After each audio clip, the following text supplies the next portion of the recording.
Aid supplies arrived in Gaza Sunday as both sides in the Israeli-Hamas conflict prepare to begin a third attempt at a ceasefire. President Trump has left the U.S. on the way to the Middle East for days of talks to get closer to a long-term peace. Tareen Small has the latest tonight. President Trump is set to depart for Israel and Egypt as the ceasefire holds ahead of the release of Israeli hostages. On Sunday, a spokesperson for the Israeli government said remaining hostages are expected to be released early Monday as a group. We are expecting all 20 of our living hostages to be released together at one time to the Red Cross. But Hamas is struggling to meet the Monday deadline to return the remains of the deceased hostages.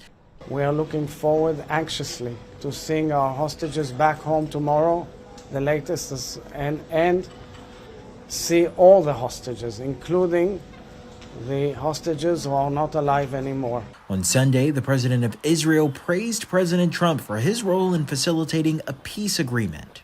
President Trump will be received by masses of Israelis, by the nation of Israel, in gratitude.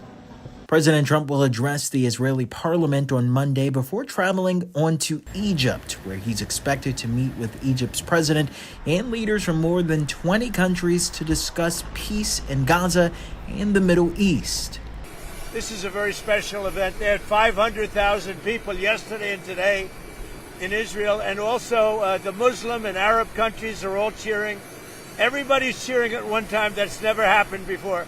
On Sunday, aid trucks departed from Egypt for Gaza in a bid to address what humanitarian aid workers have called a famine. And thousands of Gaza residents who fled their homes to safer areas during the conflict returned to their homes, many of which have been reduced to rubble. And Israel's hostages coordinator said a task force would be formed to help find the remains of any dead hostages that Hamas cannot locate.